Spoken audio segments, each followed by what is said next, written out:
Vessels दी गई, कुछ उनके शोल्डर से दी गई। तो 3 तो माशाल्लाह पेटेंट हैं और अच्छा चल रहे हैं। एक उनका ग्राफ जो है वो पहले दिन से टेक ऑफ नहीं किया, वो मेजर आर्टरी है जिसमें 90% ब्लॉकेज है अभी भी, और उसके लिए डॉक्टर्स समझते हैं कि 70% उनका ख्याल है कि एक और बाईपास की ज़रूरत है, उनके स्टेंटिंग उसकी नहीं हो सकती।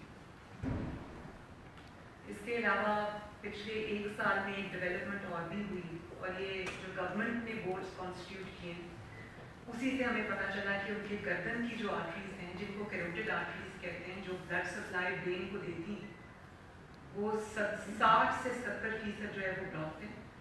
और गवर्नमेंट के डॉक्टर्स ने जेल में जो उनका, जब जेल से वो अस्पताल आते जाते रहे, जो उनकी MRI हुई है बाद में जब 6 हफ्ते के लिए वो घर आए, तो उसमें ये पता चला कि उनके ब्रेन को जो ब्लड सप्लाई है वो it is in a form of thread, flow की फॉर्म में नहीं है, जिससे खुदा न खास्ता उनको स्ट्रोक का बहुत बड़ा रिस्क है, उनको अल्लाह ना करे उनको हार्ट अटैक का रिस्क है।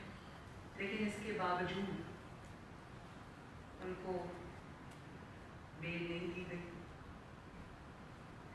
और कहा जाता है कि वो अस्पताल नहीं जाते, और वो अगर इतने बीमार हैं तो वो अस्पताल क्यों नहीं जाते, वहाँ क्यों शिफ्ट नहीं हो जाते।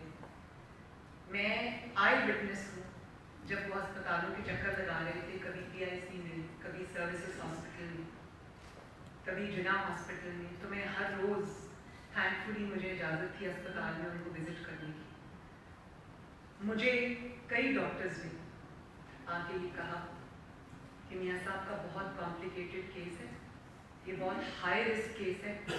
हाथ जोड़े एक शख्स ने, एक डॉक्टर ने मेरे आगे कि मियाँ साहब को हम हाथ नहीं लगा सकते, और ये बात हम खुलेआम कह नहीं सकते, हमारी नौकरी का नाम है। और क्योंकि हमारे डॉक्टर्स जो हैं वो उनके हाथ पाँव खुले हुए हैं, तो वो मियाँ साहब का केस लेने को, क्योंकि हाई प्रोफाइल केस है, कॉम्प्लिकेटेड है, उनको उनकी लाइफ को रिस्क है, इसलिए हम वो केस अपनी जिम्मेदारी पे नहीं करना चाहते। आप मियाँ साहब को उन डॉक्टर्स के पास ले जाएं जो पहले उनका इलाज करते थे, और एक दो ट्रीटमेंट्स ऐसे हैं जो पाकिस्तान में अभी मौजूद नहीं है, वो बाहर ही हो सकते हैं।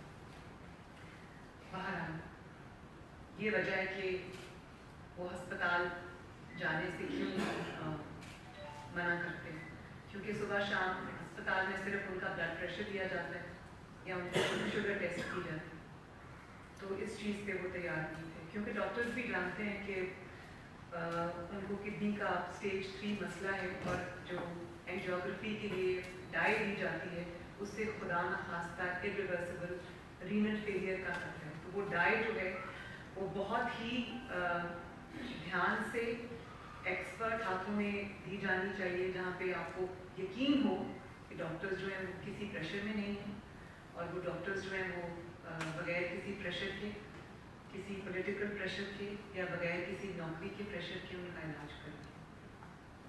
तो वरना पाकिस्तान में इलाज हो सकता है, ऐसा मसला नहीं है। बहरहाल इन सब हालात को देखते हुए, ये हालात मुअज़्ज़ज़ अदालत के सामने थे, लेकिन उसमें क्यों उनको बेल नहीं मिली, क्यों उनको इलाज के लिए रिलीफ नहीं मिला, मुझे उसका इल्म नहीं है कि इसके पीछे हक़ाइक़ क्या है। लेकिन मैं इस जाली हुकूमत से तो मैं, और इस जाली वज़ीर आज़म से तो मैं एक्सपेक्ट कर सकती हूँ, छोटा आदमी है, लेकिन क्यों अदलिया का दरवाज़ा बार बार खटखटाने के बावजूद, क्यों उनकी इतनी कन्विंसिंग जो रिपोर्ट्स हैं, फैक्ट्स हैं, जो कि मेरे लिखे हुए नहीं हैं, कि अपने डॉक्टर्स के इन्फ्लुएंस में क्यों रिलीफ नहीं मिला, अल्लाह जानता है और मुअज़्ज़ज़ अदालत जानती है। लेकिन अगर मियाँ साहब को खुदा न खास्ता कुछ हुआ तो इसकी जिम्मेदारी जो है वो, खुदा न खास्ता उनकी सेहत बिगड़ी तो इसकी जिम्मेदारी सब जो लोग इसमें शामिल हैं सब पे आएगी। میں یہ مقدمہ آج عوام کی عدالت میں رکھ رہی ہوں تاکہ 22 کروڑ عوام اس کے گواہ بن جائے. اس سے زیادہ میں کچھ نہیں کروں گی. دوسری بات یہ کہ نہایت چھوٹے پن کا مظاہرہ کرتے ہوئے میاں صاحب سے جو ملاقاتیں ہیں فیملی کی بھی اور ان کے جو جماعت کے ارکان ہیں ان کے ساتھ بھی ان کی ملاقاتوں پر پابندی لگا دی گئی. پچھلی دفعہ جب ہم یہ جمعرات کو جو ہماری ملاقات تھی اس میں مجھے فون آیا صبح کی 5 لوگوں سے زیادہ وہ بھی بلڈ ریلیشنز جو ہیں ان سے زیادہ کسی کو جانے کی اجازت نہیں تھی. تو شہباز صاحب گئے, میں گئی, میرے بچے گئے. میاں صاحب کی والدہ ان کو نہیں مل سکی. میاں صاحب کی ایک ہی بہن ہے وہ گیٹ سے واپس گئی. شہباز صاحب کی بیٹیاں نہیں مل سکی, وہ واپس گئی. اور اس بار میں نے ایک عجیب چیز دیکھی. جب ہم میٹنگ شروع ہونے والی تھی تو میں کمرے میں آ کے بیٹھ گئی. میاں صاحب کو کچھ دیر بعد لایا جاتا ہے تو ایک صاحب وہاں تشریف فرما اور میں نے مناسب نہیں سمجھا پوچھنا. میاں صاحب جب آئے شہباز صاحب بھی موجود تھے, میں بھی تھی. تو میاں صاحب نے پوچھا کہ میرے ڈاکٹر کہاں ہیں. ان کے ڈاکٹر میرے ساتھ گئے تھے, ڈاکٹر دام. ان کو انہوں نے باہر کھڑا رکھا. 2 گھنٹے ان کو اندر نہیں آنے دیا. حالانکہ وہ ویکلی اسیسمنٹ کرتے ہیں ان کو دیکھتے ہیں, ان کی جو دوائیوں میں رد و بدل چاہیے ہوتا ہے, مینجمنٹ جو ہوتی ہے وہ کرتے ہیں. کیونکہ ابھی پچھلے دنوں میاں صاحب کو ایک ایپیسوڈ ہوا تھا, اس میں کیا رزلٹس آئے تھے, ان کو کیا ہوا تھا, یہ کچھ دیر پہلے کی بات ہے. میں نے اسی دن ٹویٹ کیا تھا جب مجھے پتہ چلا کہ میاں صاحب کو رات کو 2-2:30 بجے کے قریب چوکنگ ہوئی تھی. ایک ہارٹ کا ان کو ایپیسوڈ ہوا تھا جس میں ان کا سانس جو ہے وہ بند ہو گیا تھا, دم گھٹ گیا تھا. تو انہوں نے پھر آواز دی اونچی سی, اور وہاں پر جو ڈیوٹی پہ پولیس کے افسران تھے انہوں نے کہا میرا تالا کھولے, میری طبیعت خراب ہو گئی. اکثر جب ان کو وہاں پر انجائنا کے, میں نے بتایا کہ ان کی ایک آرٹری 90% بلاک ہے, تو جب ان کو انجائنا کے اٹیکس ہوتے ہیں تو میاں صاحب کے پاس ایک واحد چیز ہے جو سب لنگول اسپرے ہوتی ہے. اس اسپرے کو وہ استعمال کرتے ہیں, یا سب لنگول جو ٹیبلٹس ہوتی ہیں وہ یوز کرتے ہیں. تو کہتے ہیں کہ 25 سے 30 منٹ میں ان کی طبیعت میں بہتری آ جاتی ہے. اس دن جب ان کو چوکنگ ہوئی, سانس ان کا بند ہو گیا, سانس ان کا ایکچولی وہ کہتے ہیں کہ مجھے بہت مشکل ہو رہی تھی, مجھے سفوکیشن ہو رہی تھی. تو میں نے آواز دی کہ پلیز میرا دروازہ کھولے, میں باہر تازہ ہوا میں نکلنا چاہتا ہوں, مجھے سانس نہیں آتا. تو وہ بھی گھبرا گئے. انہوں نے دروازہ کھولا تو دوائی لینے کے باوجود کوئی 1.25 گھنٹہ میاں صاحب کی طبیعت جو ہے وہ خراب رہی. اس کے بعد جو بہتری آئی تو وہ اپنے کمرے میں واپس آئے. کیا رپورٹس آئی ہیں ان کی اس وقت میں, ان کو کیا ہوا تھا, میں نہیں جانتی. مجھ سے آج تک یا کسی بھی سے بھی, ان کے ڈاکٹر سے بھی وہ ڈیٹیلس جو ہے وہ شیئر نہیں کی. تو اس ماحول میں جب ہماری اس دفعہ میٹنگ ہوئی تو وہ صاحب وہاں تشریف فرما تھے. میاں صاحب جب آئے تو میاں صاحب نے کہا کہ آپ کون صاحب ہیں. تو کیونکہ جو ڈیپٹی سپرنٹینڈنٹ ہیں وہ ان کی موجودگی میں ہمیشہ ہماری میٹنگ ہوا کرتی ہے, تو ان صاحب کی موجودگی میں میاں صاحب نے سوال کیا کہ بھائی آپ کون ہیں. تو وہ گھبرا گئے. ان کا نہیں سر وہ میری ڈیوٹی لگی ہے, میں سر میری ڈیوٹی ہے. ظاہر ہماری باتیں سننے کے لیے ان کی ڈیوٹی تھی, اور وہ ہمارے سر پہ بیٹھے رہے اتنی دیر پوری. اب ایک بیٹی, نہتی لڑکی, نہتی عورت, نہتی بیٹی اپنے بیمار باپ سے وہاں کیا بات کر رہی ہے, اس پہ بھی سخت پہرا. بھائی اپنے بھائی سے کیا بات کر رہا ہے, اس پہ بھی سخت پہرا. نوٹ ہو رہی ہے, سنی جا رہی ہے.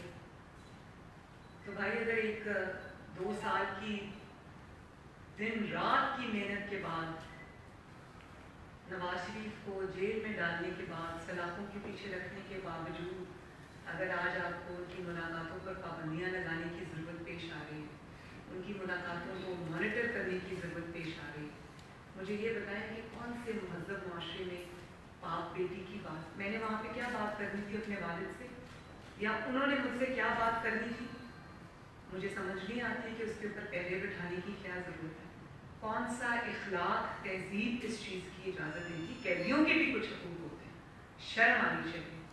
اور اگر آپ کو اتنا سب کرنے کے باوجود, اس کو سلاخوں کے پیچھے رکھنے کے باوجود, اگر آپ کو اس اخلاقی گراوٹ کی ضرورت پیش آ رہی ہے, تو نائب اعظم اور اس کی حکومت کو سمجھ آ جانی چاہیے کہ وہ شکست کھا گیا ہے, اور نواز شریف پابند سلاسل ہو کر اتنا سب کچھ سہ کر بھی آج بھی ماشاءاللہ سب سے طاقتور ہے. اس کی طاقت سے یہ ڈر رہے ہیں اور وہ کامیاب ہو چکا ہے. اس کو سزا, مجھے اس پہ کوئی دو رائے نہیں ہے. میاں صاحب نے اس بار بھی جب میں ان سے ملی تو انہوں نے کہا کہ مجھے اس پہ کوئی شک و شبہ نہیں ہے کہ مجھے ووٹ کو عزت دو کا نعرہ لگانے کی سزا مل رہی ہے, اور مجھے عوام کے لیے آواز اٹھانے کی سزا مل رہی ہے. ان کا حق کے حکمرانی, یہ ان کے الفاظ تھے, ان کے آئین اور قانون کی بات کرنے کی مجھے سزا مل رہی ہے. اور میں بہت اللہ تعالیٰ کے دیے ہوئے حوصلے کے ساتھ میں اس جنگ کو لڑ رہا ہوں. میں ایک منٹ کے لیے بھی نہیں گھبرایا. جب میں یہ سوچتا ہوں کہ یہ جنگ میرے عوام کے لیے, یہ سزا میں اپنے عوام کے لیے برداشت کر رہا ہوں, تو مجھے ہمیشہ ایک نیا حوصلہ ملتا ہے. تو نہ ان پہ کوئی کرپشن ثابت ہوئی, نہ ان کے اوپر کوئی ایسا مقدمہ ہے اقامہ پہ ان کو نکالا گیا. جج خود لکھ رہا ہے کہ کوئی کرپشن ثابت نہیں ہوئی تو ایزامپشنس پہ ان کو سزا ہے. اس میں کوئی دو رائے نہیں ہے کہ وہ سیاسی قیدی ہیں, وہ ووٹ کو عزت دو کی سزا بھگت رہے ہیں, وہ آئین اور قانون اور سویلین بالادستی کا نعرہ لگانے کی سزا بھگت رہے ہیں. اور اس میں انشاءاللہ تعالیٰ وہ اکیلے نہیں ہیں, ان کے ساتھ کروڑوں عوام ہیں.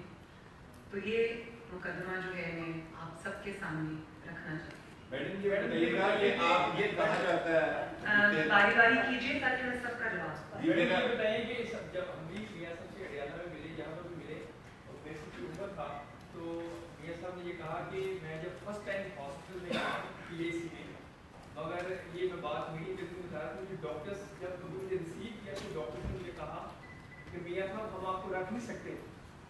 تو مطلب وہ خود آپ کو یہاں پر میاں صاحب نے یہ کہا تھا کہ ہم آپ کو یہاں پر ایڈمٹ, ڈاکٹرز نے خود آگاہ کیا تھا کہ ہم آپ کو یہاں پر ایڈمٹ نہیں کر سکتے. مگر مجھے ڈاکٹرز کی پریشانی ہے کہ ان پر کوئی مشکل وقت نہ ہے. دوسری بات یہ میڈم آپ سے پوچھنی تھی, ایک بات میں آپ کو بتا دوں, آئی جو آپ نے کہا وہ سچ ہے.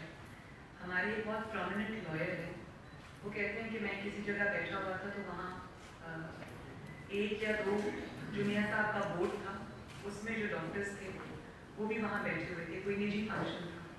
تو میں نے ان سے پوچھا کہ یہ جو آپ نے رپورٹس بنا کے دی یہ تو بڑی الارمنگ ہے میاں صاحب, تو کیا آپ نے پریشر کتنا تھا آپ کے اوپر؟ انہوں نے کہا کہ میاں صاحب کے لیے جو ہم نے رپورٹ بنائی ہے اس میں ابھی ہم نے 80% جو ہے اس کی جو سیویرٹی ہے ڈیزیز کی اس کو کم کر کے بتایا, کیونکہ ایک تو ہم اپنی نوکری کو خطرے میں نہیں ڈال سکتے, دوسرا رپورٹ کا ایک ایک لفظ جو ہے وہ مانیٹر کیا جا رہا تھا اور وہ بیٹھ کے جو ہے وہ لکھوایا گیا.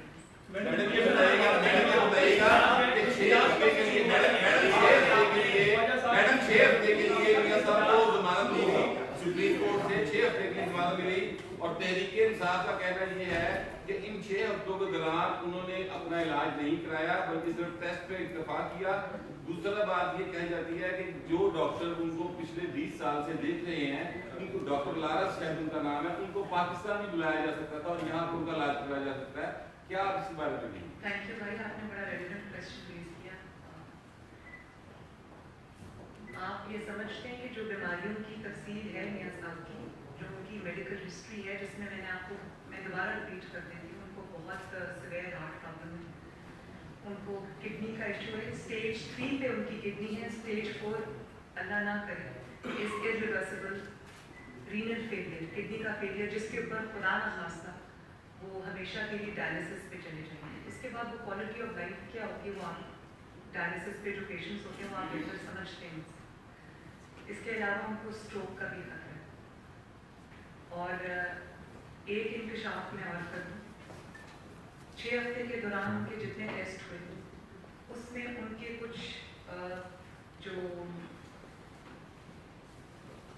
چیسٹ میں ان کی کچھ वजूद ऐसे हैं जो बड़े हुए हैं जिनकी बायोप्सी होनी ज़रूरी है और वो सर्जिकल बायोप्सीज होंगी क्योंकि वो हर क्लस्टर में से एक लिम्फ नोड को उठाकर या चंद लिम्फ नोड्स के क्लस्टर्स को उठा के, वो मेरी वालदा का जो केस था वो सीने में से वो 2-3 जगह पे उनकी सर्जिकल बायोप्सीज होनी जो कि इन इटसेल्फ एक कंप्लीट ऑपरेशन होता है। उसमें वो एक्सट्रैक्ट करते हैं, एक्सिजन बायोप्सी उसको कहते हैं, वो एक्सट्रैक्ट करते हैं, उसमें क्लस्टर्स में से उठाते हैं और 1-2-3 हफ्तों के या महीने के वक्फे के साथ वो डिफरेंट जगहों से वो लेके उनकी सर्जिकल बायोप्सीज करते हैं। तो वो उन्होंने रेकमेंड की। मियाँ साहब का मैंने आपको बताया कि सबसे पहले उनका एंजियोग्राम ज़रूरी, जिसका मतलब ये है कि उनकी एंजियोग्राफी होनी चाहिए, वो होगी जिसपे उनको डाई दी जाएगी, उनकी किडनी के लिए मुहलिक है। तो बहुत एक्सपर्ट हाथों में होगा, डाई ऐसी दी जाएगी, स्लोली दी जाएगी, स्टेजेस में होगा जो उनकी किडनी को अफेक्ट ना करे और खुदा न खास्ता रीनल फेलियर की तरफ मामला ना जाए। तो ये कोई जुकाम खांसी का इलाज नहीं है जो 6 हफ्ते में हो जाएगा। मियाँ साहब का इलाज एक ऑनगोइंग चीज़ है जिसको महीने नहीं शायद साल लग जाएंगे। एक सर्जरी उनको पेसमेकर डलना है, वो एक अलग सर्जरी होनी है उनकी। एक उनको ऐसी डिवाइस लगनी है जो हार्ट के इर्द गिर्द लगती, जिसकी तारें हार्ट में जाती, जो आपको खुदा न खास्ता कार्डियक अरेस्ट से बचाती है। तो ये मल्टीपल सर्जरीज उनकी होनी 6 हफ्ते में नहीं हो सकती थी। 6 हफ्ते में उनके सारे टेस्ट मुकम्मल हुए, जिन टेस्ट की रिपोर्ट जो है वो हमने अदालत में जमा करा दी थी। उनको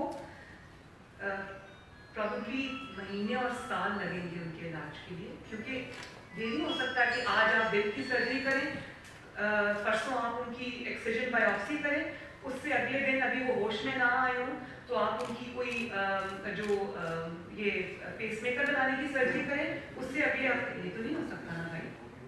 ये चीज़ें अदालत के इल्म में लाई गई थी, सारे जो हकायक हैं वो आवाम तक नहीं पहुँचते। तो ये सब चीज़ें कि क्यों 6 हफ्ते में उनका इलाज नहीं हो सकता, 6 महीने में भी नहीं हो सकता। उनको इलाज चाहिए और वो ओवर द मंथ्स और ईयर्स उनको होगा। एक सर्जरी से वो रिकवर करेंगे तो उनका दूसरा इलाज होगा, दूसरी सर्जरी से वो रिकवर करेंगे तो उनका तीसरा इलाज होगा। साइमल्टेनियसली ये सब कुछ नहीं हो सकता। तो 6 हफ्ते में तो भाई खांसी और जुकाम का इलाज नहीं होगा। जो जिन डॉक्टर साहबान ने मियाँ नवाज शरीफ साहब के बाईपास किए थे, जो उनके मुतल्लिका डॉक्टर्स हैं बारे, इन 6 हफ्तों में क्या आपका उनसे रब्ता भी हुआ और जो रिपोर्ट्स यहाँ की हैं उन्होंने वो रिपोर्ट्स आपने उन्हें भिजवाई? और दूसरा क्वेश्चन मेरा ये है कि आपने कहा कि खुदा न खास्ता अगर मियाँ साहब को कुछ होता है तो वो सब लोग जिम्मेदार होंगे, क्या आप प्राइम मिनिस्टर के अलावा भी किसी को जिम्मेदार समझते हैं? मैंने जब सब कह दिया तो उसमें सब।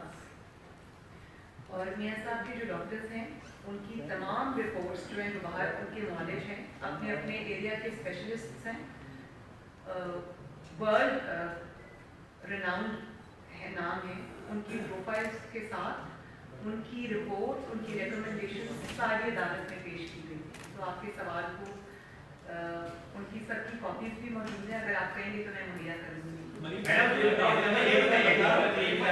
बताइएगा कि आपने बड़ी कॉम्प्लिकेटेड सिचुएशन बताई है मियाँ साहब की, तो आप इस प्रेस कॉन्फ्रेंस के जरिए क्या मुतालबा करना चाह रही हैं? उन्हें क्या इलाज के लिए बाहर भिजवाना चाहिए या आप प्रेसिडेंट ऑफ पाकिस्तान से या वज़ीर आज़म पाकिस्तान से कोई रिलीफ मांगना चाह रही है, क्योंकि अदालत से आपकी सजा तो मंजूर नहीं हुई? अब आप क्या कह रहे हैं? मैं ना इस जारी हुकूमत से कोई रिलीफ मांग रही हूँ, ना ये कोई रिलीफ दे सकते हैं। जो खुद किसी का मोहताज हो तो किसी को क्या रिलीफ देगी? तो मैं बिल्कुल भी किसी से रिलीफ नहीं मांग रही। मेरा आज का मकसद मियाँ साहब की सेहत की जो एक बहुत सीरियस सिचुएशन है उसको मैं आवाम के सामने रख रही हूँ। मैं 22 करोड़ आवाम को गवाह बना रही हूँ, क्योंकि ना मियाँ साहब ना ये मिस्र है और ना इंशाअल्लाह ताला मियाँ साहब को हम मिस्री बनने देंगे। मैडम आपको बताएं कि आप कहते हैं कि 22 करोड़ आवाम के सामने इतना मुकदमा रख रही है। मुस्लिम लीग खुद एक बहुत बड़ी जमात है, तो क्या आइंदा के हवाले से हिकमत अमली कहाँ है?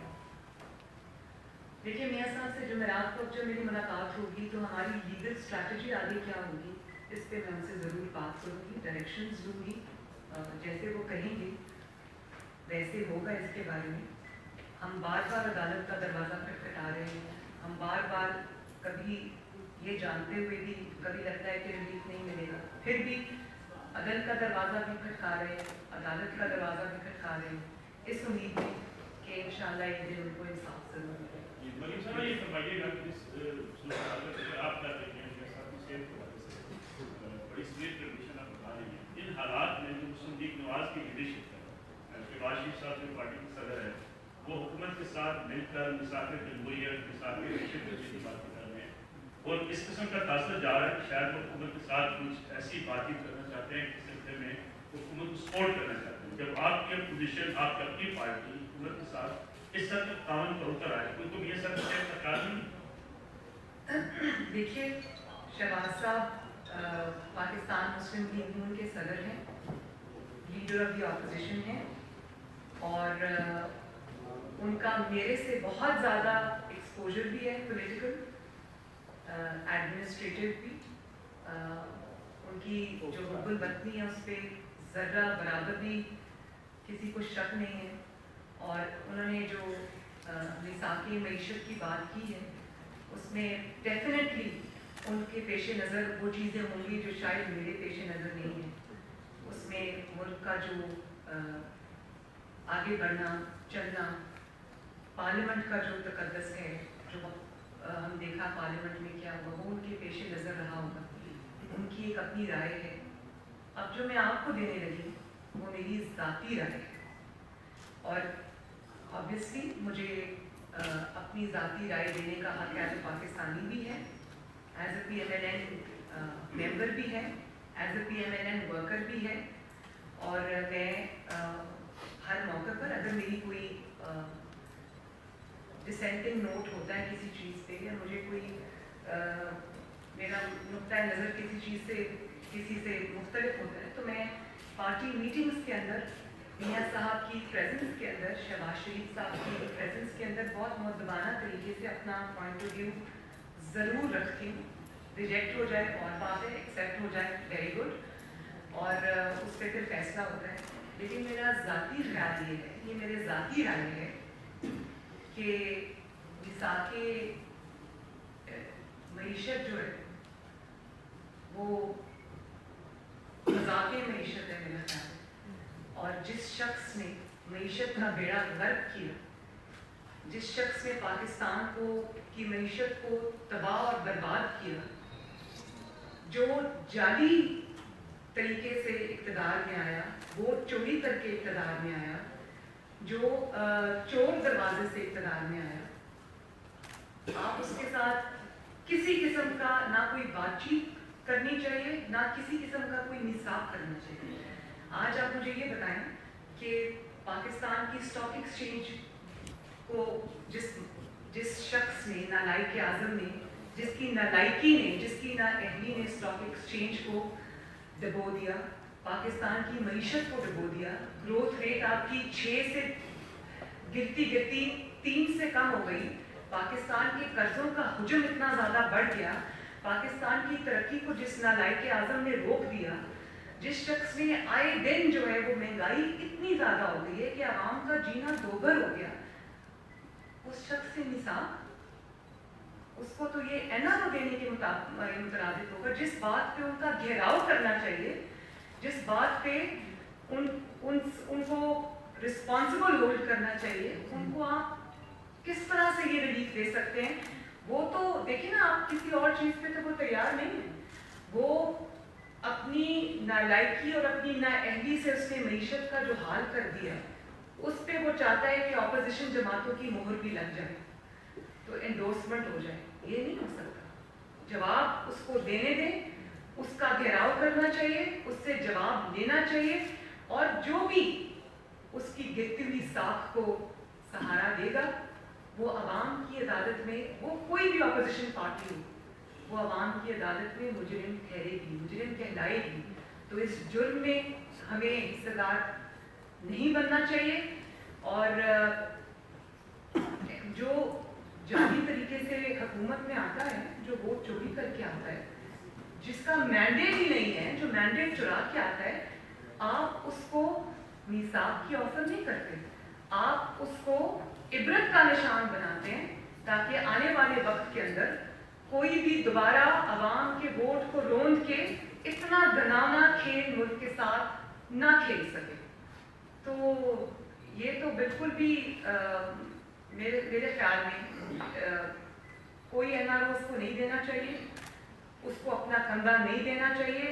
जो उसने ना एमपी और ना नाइकी से कौम का हशर किया है, मईशत का हशर किया है, पाकिस्तान का हशर किया है, उसको वो जवाब देना पड़ेगा, उससे जवाब मांगना चाहिए। आप देखें कि वो किसी और चीज़ पे राजी नहीं होता, लेकिन इस पे कमेटी बनाने पे कितनी जल्दी राजी हो गया। उसी से पता चल गया कि वो राह फरार इख्तियार करना चाहते हैं, तो अपनी नाअहली और नालायकी का जो हिस्सेदार है वो अपोजिशन पार्टीज को बनाना चाहता है, तो इससे दूर रहना चाहिए। अच्छा मैडम ये बताइएगा कि हर कैदी का ये राइट है कि उसको जो बुनियादी इंसानी उसके जो राइट्स हैं वो उसको मिलने चाहिए। एक लीडर की वर्कर होने के नाते, एक बेटी होने के नाते, जब यहाँ पे आवाज़ नहीं सुनी जा रही, तो क्या एक बेटी अपने बाप के इलाज के लिए, उसकी जिंदगी को सेव करने के लिए इंटरनेशनल कोर्ट से गिरफ्तार कर सकती है कि इंसानी हकों की तंजीम है? लेकिन जिस दिन मियाँ साहब की ये बेल का फैसला आया था, रिजेक्ट हुई थी, उस दिन आपने शायद मेरे ट्वीट्स पढ़े होंगे। मैंने विदाउट मिंसिंग वर्ड्स मैंने एक बात कही थी कि मैं मियाँ साहब की सेहत का, क्योंकि वो मेरे लीडर भी हैं, वो करोड़ों अवाम के लीडर हैं, पाकिस्तान की सबसे बड़ी सियासी जमात के लीडर हैं, 3 दफ़ा की वज़ीर आज़म हैं, इसके अलावा वो मेरे वालिद हैं, तो मैं उनका मुकदमा हर जगह लड़ूंगी, आखिरी हद तक जाऊंगी। उसके लिए मुझे कुछ भी करना पड़े मैं इंशाअल्लाह करूंगी। और एक बेटी अपने बाप का मुकदमा क्यों ना लड़े, मैं बतौर PMLN की कारकुन भी उनका मुकदमा लड़ रही हूँ, लेकिन मुझे कोई इस चीज़ में कोई भी ज़र्रा बराबर भी मुझे इस चीज़ में ना कोई आर है ना शर्म है कि एक बेटी अगर अपने बाप का मुकदमा नहीं लड़ेगी तो कौन लड़ेगा। मैं ना सिर्फ उनका मुकदमा लड़ूंगी, बल्कि आप सब जो सहाफ़ी हज़रात हैं जो इतनी पाबंदियों का शिकार है, खौफ का शिकार है, आपके थ्रू हमारा मैसेज भी आवाम तक पहुंचता है, और अगर आपका एक हिस्सा जो है वो खौफ में भी मुब्तला है, आप हमारे लिए आवाज़ उठाएं ना उठाएं, मैं आपके लिए भी आवाज़ उठाऊंगी। मैं इस मुल्क में जो इज़हार राय पे पाबंदी, ऑलमोस्ट पाबंदी लग गई है, मैं उसके खिलाफ भी आवाज़ उठाऊंगी। मैं कुर्बानी का बकरा बनने को तैयार, मैं अपने आप को ऑफर करती हूँ हर चीज़ के लिए। मैं सब अपने ऊपर, मैं मियाँ साहब के लिए, नवाज शरीफ के लिए, करोड़ों दिलों की धड़कन के लिए मैं आखिरी हद तक जाऊंगी इंशाल्लाह। मैं अपना प्रोग्राम पूरा मुरतब कर रही हूँ, आने वाले दिनों में आपके सामने बहुत कुछ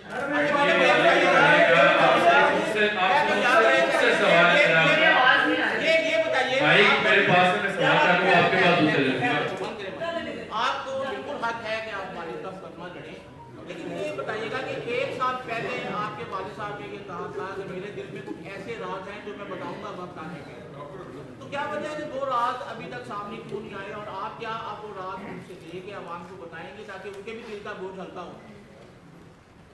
देखिए बहुत मुश्किल काम है, बहुत दिल जिगर का काम है कि आपको सब पता हो और आप मुल्क और कौम की खातिर बर्दाश्त करें, अपने ऊपर सह जाएं, अपनी बेटी को जेल में जाता देखें, अपनी बीवी को बिस्तरे मर्द पे छोड़ के आएं सज़ा भुगतने के लिए, और सज़ा उनको किस तरह हुई है, क्या हुई है, वो आप सब जानते हैं, मुझे कुछ कहने की ज़रूरत नहीं।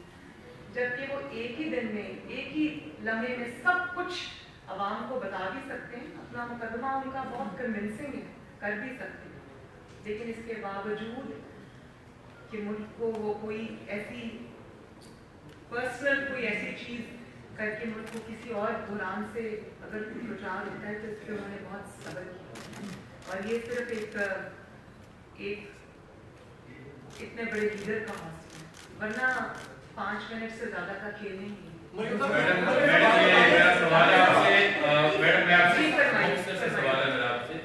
ये फरमाइएगा कि जेल में कैद बीमार हालत में मियां मोहम्मद नवाज शरीफ साहब क्या मिसाक मईशत के हामी हैं या वो भी इससे मजाक मईशत?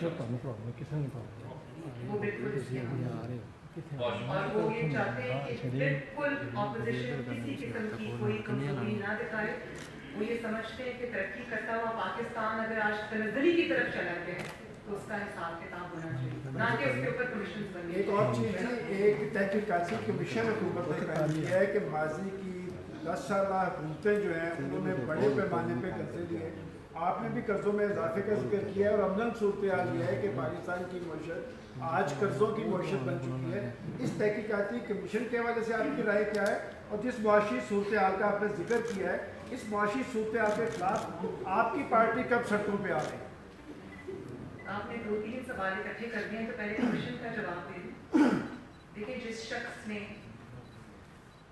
अपने 10-11 माह की मुद्दत में पहली जो उनका फिस्कल ईयर है अभी कंप्लीट नहीं हुआ, उसमें 5,000 अरब के कर्जे वो नालायक आज़म ले चुका है।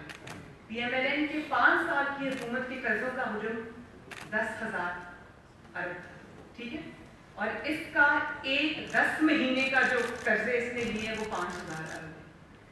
तो जिस शख्स ने 10 माह में तेज तरीन स्पीड सबसे ज़्यादा कर्जे लेने का रिकॉर्ड बनाया, जिसने उस कर्जे का 1 रुपया भी किसी अवामी मंसूबे पे नहीं लगाया, जिसने एक ईंट लगाए बगैर अवाम को, पाकिस्तान को कर्जों के बोझ तले दबा दिया है, वो आज कमीशन बनाने का मुतालबा कर रहा है। वो आज कमीशन बना रहा है, जिसको जो कर्जों का असल मुजरिम है, जिसको हिसाब देना है कि उसने 10 महीने के अरसे में उसने रिकॉर्ड कर्जे क्यों लिए। कभी किसी पाकिस्तान की 70 साल की तारीख में इतनी तेजी से कर्जों का हुजूम नहीं भरा, और वो बजाय सवाल का जवाब देने के, बजाय इसके कि वो आज कटहरे में खड़ा हो, वो कमीशन बना रहा है। तो कमीशन तो मेरा ख्याल है कि बनेगा और ज़रूर बनेगा, लेकिन वो कमीशन जो है वो 2008 से शुरू नहीं होगा, वो 1999 से शुरू होगा, और वो 2017 पे ख़त्म नहीं होगा, वो 2018 पे ख़त्म नहीं होगा, वो 2019 का ये जो 10 साल का रिकॉर्ड है कर्जे लेने का, उसमें 2019 जो कि नालायक आज़म का पहला फिस्कल ईयर है, जिसमें उसने 10 महीनों में मईशत का बेड़ा गर्क करके रख दिया, वो ये साल भी उसमें इंक्लूडेड होगा। और उस कमीशन के अंदर सिर्फ कर्जों की तहकीकात नहीं होगी, उस कमीशन के अंदर ग्रांट्स की तहकीकात भी होगी कि वो कौन सी ग्रांट्स थी जो पाकिस्तान में आई, किस वक्त आई, वो ग्रांट्स कहाँ गई, चाहे वो कोलिशन सपोर्ट फंड हो या वो कोई भी, वो ग्रांट्स भी उसमें शामिल होंगी। और उसमें ये भी होगा कि सबसे ज़्यादा कर्जे किस हुकूमत ने लिए, उसका जवाब आप सबको पता है कि नालायक आज़म की जाली हुकूमत ने सबसे ज़्यादा कर्जे लिए हैं। और फिर एक चीज़ जो इसमें बहुत इम्पोर्टेंट है वो ये है कि मुस्लिम लीग नून ने जो कर्जा लिया था 5 साल में, उसके पास तो दिखाने के लिए उस कर्जों की दिखाने के लिए उसके पास बहुत बड़े बड़े मंसूबे हैं, जिसके अंदर सलमान गनी साहब सुनिए, जिसके अंदर 11,000 मेगावाट बिजली के मंसूबे शामिल हैं, उसके अंदर विकी का मंसूबा शामिल है, उसमें करबेला 4 का मंसूबा शामिल है, उसमें नीलम जेलम का मंसूबा शामिल है, उसके अंदर ये कच्ची कनाल का मंसूबा शामिल है, उसके अंदर हवेली बहादुर शाह का मंसूबा शामिल है, उसके अंदर 1700 किलोमीटर जो है वो state of the art world class motorways शामिल हैं। उसके अंदर पाकिस्तान ने उन 5 सालों में तारीख की कामयाब तरीन और महंगी तरीन दहशतगर्दी से निमटने की जंगें लड़ी हैं, जिसमें ज़रबियत शामिल है, जिसमें रद्दुल फसाद शामिल है, जिसमें कराची का